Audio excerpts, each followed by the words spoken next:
A man once said, "You can have my cars. You can have everything. I just want my wife back." The wife the man was referring to was Leah Walsh, a Long Island schoolteacher. The man that spoke those words was her husband, her killer. Leah lived in a Bethpage apartment with her husband of 3 years. She worked at the School for Language and Communication Development in Glen Cove, Long Island. On Monday, the 27th of October 2008, Leah failed to arrive for her job as a special education teacher. Her abandoned car was found on the side of the highway, which sent off alarm bells for family and friends. As seen in many cases, suspicion quickly fell on the husband. Leah's dad, Howard Herschel, was the one who spotted his daughter's black Ford Focus while driving his usual school bus route. Herschel immediately recognized the vehicle because of the Met sticker prominently displayed in the rear window. He pulled his bus over.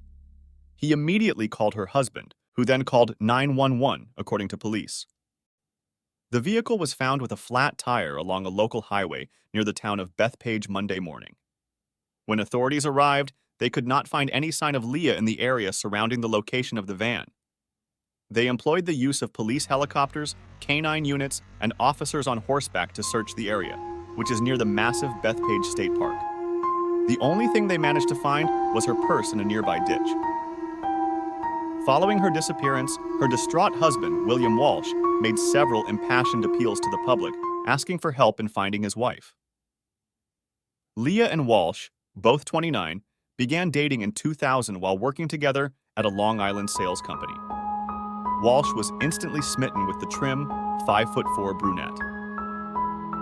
In the latter years, William was a stockbroker trainee and/or a mortgage broker, while Leah was studying to gain her master's degree at Molloy College in Rockville Center.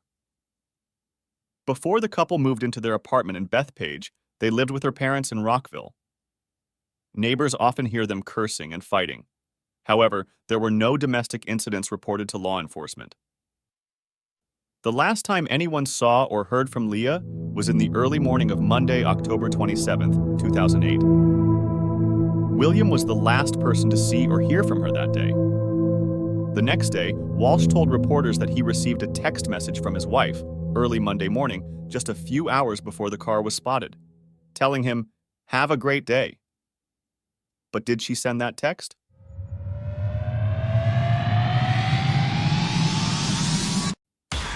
Lucas Bean, a close friend of Leah Walsh, has also reported to the media that Leah sent him a text on Saturday.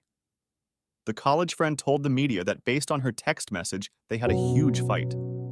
The text detailed that things were not going to work out with her and her husband, and she had to tell me something very important, but she needed to wait till she got out of the car with him.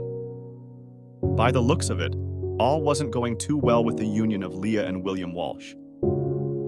Bean thought she was definitely getting a divorce. Bearing in mind, the couple had briefly separated a year ago. Bean, who lives in Los Angeles, never found out what the fight was about. By Tuesday, police told the media that they had questioned William Walsh, but they initially emphasized it was a routine part of a missing person investigation.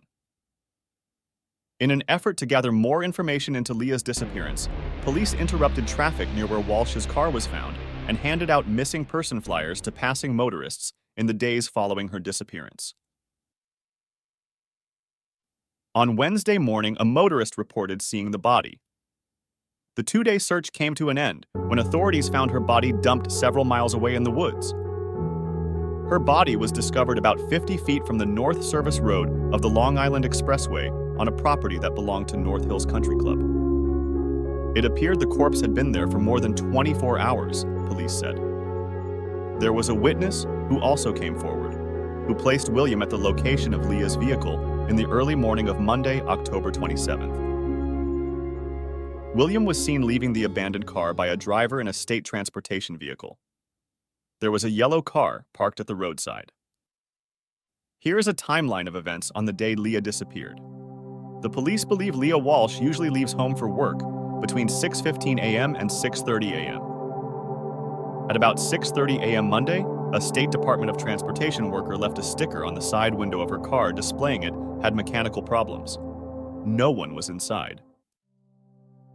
Just 5 minutes before 6:30 a.m. that morning, William Walsh told a reporter on Tuesday that he had received a text message from his wife telling him, "Have a great day, love you bunches." Mwah. Later Monday morning, the School for Language and Communication Development, where Leah worked, contacted her mother, Maddie Herschel, saying she did not come to work. Herschel then called her husband, Howard Herschel, who was driving children on the Seaford Oyster Bay Expressway in Bethpage when he noticed his daughter's car, a 2005 black Ford Focus, disabled on the side of the highway. When William Walsh arrived, he called 911, police said. With the discovery of Leah's body, Walsh was arrested a short time later. Police say Walsh was taken into custody after they stopped his car around 9:30 Wednesday morning. Walsh drove a yellow Mustang.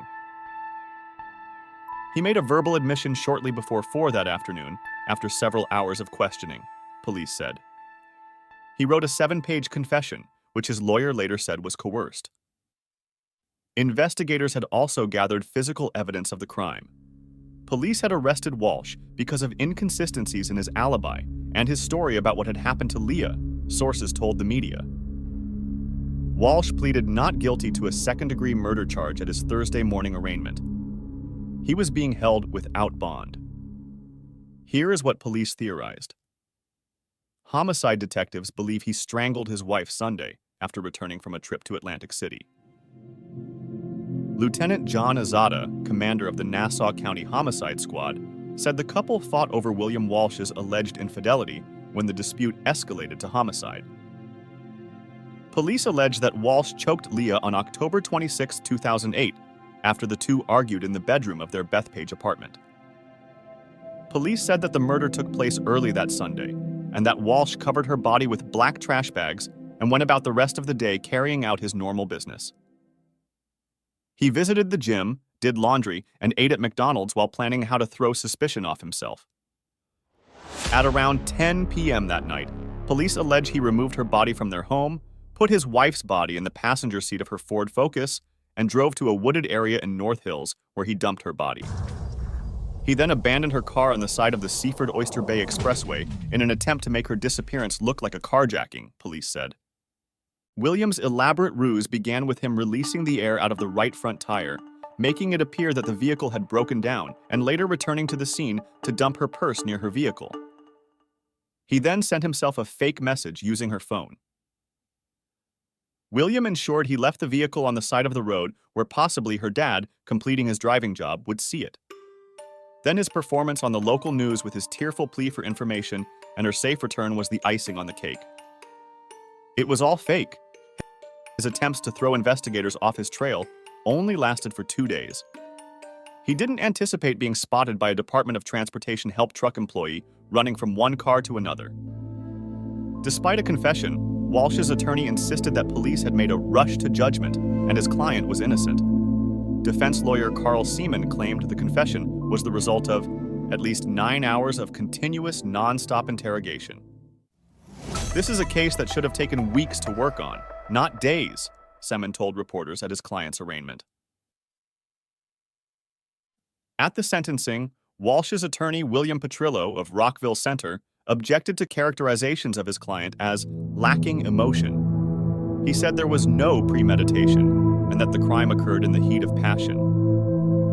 Judge Ayers acknowledged letters he had received from family and friends. Through the letters, he gained perspective of Leah, who he described as a special education teacher who had given much and had much more to give. Walsh pleaded guilty in May 2010 to the entire indictment of second-degree murder, tampering with physical evidence, and criminal possession of a weapon. Nassau County Court. Judge David Ayers did not mince words as he sentenced William Walsh to 18 years to life on June 23, 2010, for the murder of his wife, Leah Herschel Walsh, in October 2008. Leah's father, Howard Herschel, had said, "Her violent and brutal murder is the ultimate betrayal of his wedding vows. It gives new meaning to the words, 'Till death do us part.'